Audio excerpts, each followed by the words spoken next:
Sure. Well, I think so. Actually, I often compare the change from capitalist society to a peer-to-peer society as something very similar to the change from a slave-based society of Rome to the feudal society in the West, in the Christian West. And so basically what happened was that Rome had a crisis of extensive development. In other words, it could no longer grow in space. When a slave-based empire cannot grow in space, what happens is that slaves become expensive, and then usually it's replaced by another empire. But that didn't happen with Rome. What happened was that the society moved from a production by slaves for the Roman market, exchange value, making commodities which could be sold. It moved to a society based on the production of a use value by serfs instead of slaves. So the serfs, the peasants, the farmers would produce for their own and would give the surplus to the local domain lords. And that was the base of the feudal system. So it was a move from extensive development to intensive local development. And it was a move from extensive space-based development to local intensive development. And what I'm arguing is that the change from capitalism to peer-to-peer is very similar. So what we have is a change from the production of exchange value, making commodities for sale, to communities, peer-producing communities, producing for use value directly. People who share on YouTube, they don't make a video for sale, they make it to show. It's directly useful to other people. And the people who produce Linux don't produce Linux to sell it. They produce it because it's directly useful to themselves and others.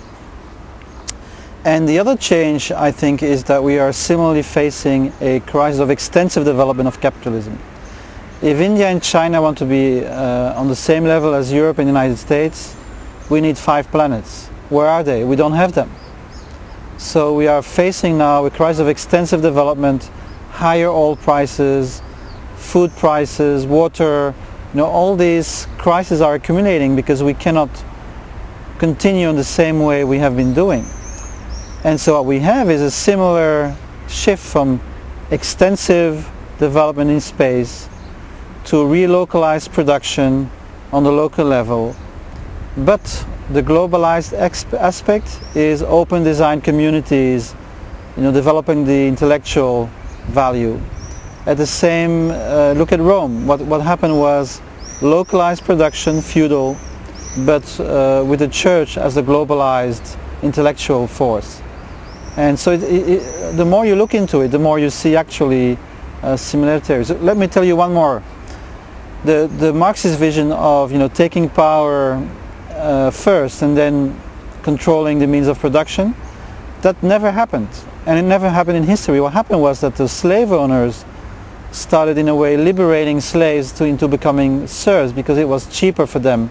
They didn't have to feed the slaves. But it was a lot better for the serfs because they had their own land, their own families, they could work for themselves. And similarly today we see, let's say smart capitalists like Google and eBay and YouTube, they invest in participatory production. They let the user communities produce use value. They create proprietary platforms and they try to monetize that. So what we see is knowledge workers becoming peer producers and capital owners becoming enablers and empowerers of participation.